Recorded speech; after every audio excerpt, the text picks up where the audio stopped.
Today we are back with another community member gameplay review. Now first things first, if you want the opportunity to have your gameplay reviewed, check the pinned comment down below. I have a link there to join my Discord, as well as instructions on how to go about submitting your gameplay. And by the way, I'm looking for gameplay from all skill levels. There's always something that we can learn. Now before I tell you about You Dead Now here, whose gameplay we're going to be reviewing, let's go ahead and jump into our first console tip, which if you are subscribed, you know is going to be to keep your distance. You know, right here, console players is where you're at your biggest disadvantage. 5 to 7 meters, your FOV, your camera can be broken, FOV plays a factor, so we want to stay out of these situations as much as possible. But if you do get caught in this situation, we're going to see him do two things really well right here. The first is going to be hip fire. You know, right here, I just missed it, so let's go ahead and pull back. I want to pause at a very specific point, right when this guy, when they are like face to face, like right about there. The first thing is going to be to hip fire. Why? Right in this moment, his enemy is taking up his entire screen, so it's very difficult for him to actually miss shots right here. The second is, as I play this back full speed after he gets the down and thirst, you're going to see him actually pull backwards and open up his FOV again. So we start off hip fire and we're going to strafe backwards, which allows him to open up that FOV, allows him to ADS and be more precise. So we want to stay outside of that 5 to 7 meter range as much as possible, but if we do get caught in it, remember to hip fire and make sure you remember to strafe backwards and open up that FOV. Now real quick, by the way, you notice how blurry his game is when he turns? Just two quick settings that you have to make sure that you have off, make sure they're disabled as he gets this kill, which is going to be weapon motion blur and world motion blur in your graphic settings. These are two things that I see way too many people still have on, and it does affect your ability to see some people. Now, when we talk about staying outside of that 5 to 7 meter range, you're probably like, Joe, how do I do that? It's such a struggle. Well, it's very simple. A lot of it comes down to us having control of fights and us actually pushing enemies versus being pushed and then having to react to that. So, 6 ways to go about finding people. As I always say, UAVs, minimap pings after you get a kill, minimap pings from people shooting unsilenced weapons. We've got audio cues from footsteps as well as people shooting silenced weapons. We've got bounty contracts and big game bounties, and we've got the last one being hot areas of the map. And we'll go ahead and pay attention to those 6 things. I put them on the screen there for you just so that you can see them. But right in this moment is where I think a lot of you struggle. Lack of confidence because you're not totally sure where people are, and you're not totally sure, you don't really have confidence in yourself to execute. And this is what ends up happening. This is why you're not constantly pushing people. Now, right here, he's got $9,500. He should work his way over to buy station and see if he can go ahead and get loadout down and start pushing. Instead, what he's going to do is something I'm going to tell you to never do, which is pop a Rage Serum. Rage Serum's benefits, which I'm not fully versed on what they are not worth the fact that your footsteps are so loud. And you're going to see just how loud they are here in a second, because he's going to end up getting a kill here. He's going to get a kill in a window as he turns back this way. Maybe he goes around. He's going to end up getting a kill and getting completely converged. Yeah, right here. So he gets this kill. As he goes to plate up, he's going to get shot by another enemy who's pushing based on audio cues. Footsteps are bad enough as it is. The last thing we need is a rage, bad enough in terms of audio, right? How often do you not hear footsteps? The last thing we need to do is give enemies audio cues because of a rage serum. So he gets shot by that guy, and then as he's pushing out, he also gets shot by this guy over to his right, simply because everybody hears the action and converges on him. Now, real quick, by the way, as we're flying back in, if you are looking to get better at Rebirth or Fortune's Keep, make sure you are subscribed down below. This video really does apply to both. Now, 3 kills. He's got 43 other people right here. By the way, I haven't told you about You Dead Now yet. He is on 20 pace. His PR is 11. He is a 0.85 KD console player, as I mentioned. And look, he's right around the average mark. Average resurgence KD is around a 0.94. And I don't think there's that big of a difference between a 0.85 and a 0.94. And I really do think there's just a few changes he makes to actually get himself to a 1 KD. And part of that's going to be execution, continuing to work on his aim and movement. But let's focus on gameplay strategy. Let's focus on those 6 ways to find people, and let's focus on those console tips. Now, he gets a UAV right there. A little bit of streamer loot. I'm just kidding. It was on the ground. He's able to grab it. And I want you to know where everybody is. He's going to throw loadout down right here, so he does a good job. But right in this moment, let's wait one more ping. Let's give it one more ping, which, by the way, UAVs ping every 3 seconds. Just make sure you know that, because you can look at it every 3 seconds to see where people are actually moving to. But right here, you've got people here. You've got people over to your right. And you've got a lot of people on this side of the map right here. So those are things that you need to keep in mind. That one of the biggest tips in terms of especially for console players, right? Making sure you're constantly pushing enemies and constantly looking is remembering information. So he's going to do a good job of pushing over right here. He's going to be able to snag this first guy with the Armageddon, and you're going to see him good shots right there with the Armageddon. He takes a little bit of damage, and just remember, even in general, for all players, like, just make sure you hip fire. Hip fire before you ADS. It's a very difficult habit to get into, but the hip fire, in my opinion, is pretty broken with how accurate you can be with any gun. Even, you know, you want to talk about like the Modern Warfare MP5, the Vanguard PPSH, like that's insanely accurate, but you're still very accurate with like a Cooper carbine at 10 meters if you hip fire. It's not totally fair in my opinion, but use it to your advantage because a lot of better players will. Now, right here, you know, understanding this distance when we talk about positioning, you know, this is a strong point for console players. You've got to be able to execute. We're going to see him miss a few shots right here, but like this is a really good spot to be in because of the fact that FOV allows you to zoom in a little bit more, right? For a 120 FOV, that is very wide. The amount of how precise you have to be is extremely precise, whereas knowing that it's more zoomed in, you can be I guess what I'm trying to say, and I'm having trouble actually putting into words, the adjustments that you have to make on your right stick, it gives you a little bit more leeway. So that positioning we can use to our advantage, and it's kind of hard to explain if you've never played on PC before, which again, if you're on console, I'm guessing you probably haven't, but understand that that range is where you are at an advantage. So we want to put ourselves in that position as much as possible. Now, right here, once again, he's going to hip fire a little bit. He's going to take a little bit more damage. But one of the things I would like to see him do is use Combat Scout to your advantage. So use Combat Scout to understand what his move is. I like how he keeps the pressure on. A lot of you get caught in situations where you break a guy and then you don't push. But right here, especially being a console player and knowing that he could re-challenge you, break your camera, he could re-challenge you and put you in that 5 to 7 meter range, at which point who knows what happens. Use Combat Scout to see where that guy is actually pushing, and then you can commit. You can commit to him pushing right back into you. You can commit to repositioning around the 10 and from there challenging that guy. Now, the other thing I want to talk about is remember that mini-map, right? Where was everybody? You had people back behind him. He had one flying in as he was getting that last kill. He had people straight ahead in the tower building. So he's actually going to go ahead and buy a UAV right here. Really good job of getting UAVs up. Good job of understanding cash flow.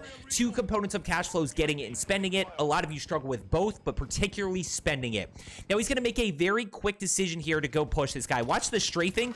Really good job strafing left right here. And that, by the way, he is the best player in this lobby. I think skill-based matchmaking wise, everybody deserves that. And at some point, every one of you probably are. You just got to take advantage of it.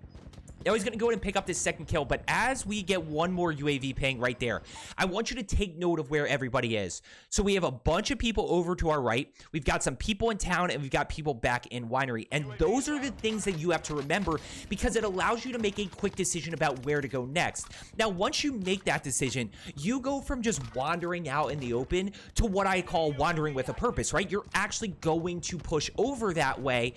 And what ends up happening most of the time is you run into somebody before that. You get an audio cue about footsteps. Maybe you hear people shooting unsilenced weapons or silenced weapons, and you can then determine who you want to go push. Now, he's going to do a really good job here of acting on this information, right? He saw a guy fly in right about here over to his right. He's going to see him in a second, and he's going to immediately push that. Notice he doesn't waste any time. That's a really good job by him to just go push. Now, whether, you know, that's a quick loot right there, so I'm totally okay with that. And what ends up happening is exactly what I said. He's going to run into multiple people here over in this general vicinity.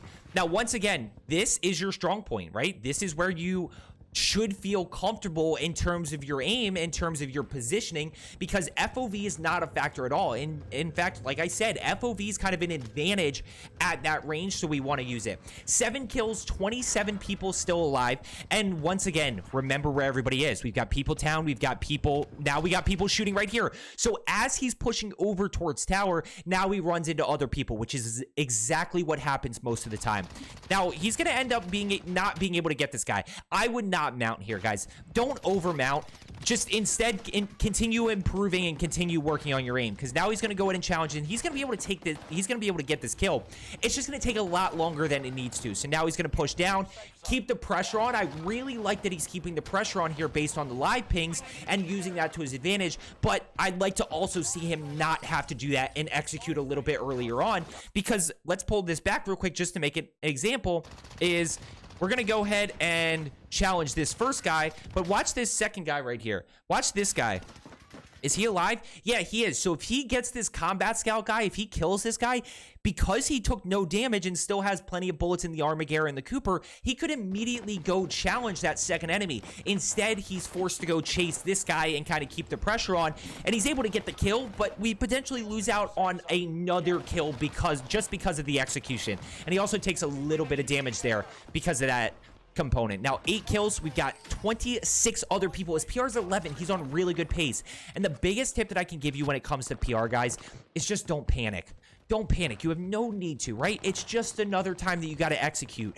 When I talk about confidence, right? When I talk about getting kills, all it is getting information and acting on that. And sometimes you got to make a play like he does right here. He's going to end up making a play on this guy, and that guy's clearly not a great player, but we got to give credit to UDead now here, who does make a good play. He uses movement to break a camera. Yeah, he broke a camera on console. What do you know? It's doable outside of that 5 to 7 meter range, or even like right here. He's actually in a good spot, and he's able to execute right there. Now, 9 kills, 23, close to PR. Just don't panic, guys. It's only a few more kills. If you're chasing that 20 bomb and you're at 19, you just got to execute one more time. Get one more piece of information, hit your shots one more time, use a little bit of movement to take less damage, and you drop that 20. Same thing here. He's only got to execute 2 or 3 more times to be able to break his PR.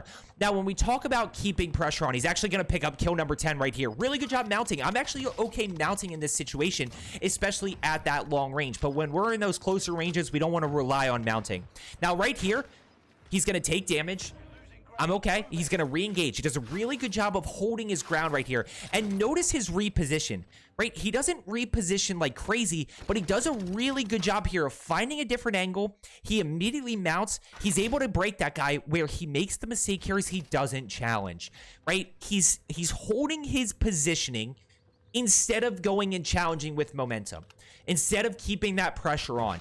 And I think a lot of you make this play. You still have respawn disabled. You even still have a loadout up if you die that you can then go land on. Now, once again, he's going to do a good job of acting on information. He hears the shooting, and right there, you look at the minimap. 2 people shooting unsilenced weapons, they pop up. So that's what I'm talking about, using that to your advantage. You hear it first, and then you see exactly where they are on the minimap. Now, once again, I'm going to say he does a really good job right here. He can't get caught too far out. He can't get caught challenging this. Now, why should he not challenge this, but he should have challenged one like 30 seconds ago of the guy that he broke that was in kind of that little doorway? This is 2 people, so he doesn't fully know where that second guy is. Plus, now he's getting shot in the back, but he doesn't fully know where that second enemy is. So he's got to be careful with third partying. The other one, it was only 1 enemy, right? So the one before was only 1 enemy, so he was okay right there. Now, the stim right there, by the way, doesn't do him anything. And I talked to him about this as well, is because he's in the coaching program, which is that stim doesn't do anything. It doesn't give you a speed boost. It doesn't give you a health boost because you're not low health. The guy's he hasn't even broken you yet. Now, the other thing I will say is he has power position right here. So do not panic in this situation. You're in circle. You've got power position. Go ahead and plate up and just find a different angle, which is what he did on that guy in the doorway again, right? He took some damage and then immediately reached out. Instead, he decides to push all the way over this way. And I'm not fully sure what his thought process was, but what's going to end up happening is he's going to go ahead and start to engage some enemies around here. But look at where Circle pulled. Like, Circle pulled all the way back to where he was. So he panicked just a little bit there and said, I need to get out of this situation. There's 1 guy to my right. There's 2 guys straight ahead of me. There's 1 guy to my left. But at the end of the day, anybody that's pushing up, unless they have dead silence, which, look, they can have dead silence, but if that's the case, there's not a whole lot you can do about that. you know, you're going to hear that guy pushing below you. Now, right here, he's just going to try to see what he can find. He should be plating up right now, right? He wants to make sure he should at least be plated in case somebody shoots him. And he's got shooting down below him. So 16 other people. And I actually do think he was nervous about PR because he's been trying to break it for a while and he's just been a little bit stuck. But notice right here, he's going to go ahead and challenge with low plates, which already puts him at a disadvantage. But notice how he doesn't have a ton of information, right? He knows there's some people shooting below him. He's got some people straight across, but he's not fully confident in the information that he has. He sees one right there, but he's not acting on anything because he's like frozen. Now he's going to go ahead. He's going to challenge this guy right here. And what's going to end up happening is he's going to get shot by a third guy. So he gets shot there, and then he gets shot right there. And unfortunately, respawn is disabled, and that's how the game ends. So, guys, I hope you found today's video helpful about, you know, information, how to use that, and really make up for that FOV disadvantage for console players. As I always say, let's get better today, and I will see you tomorrow.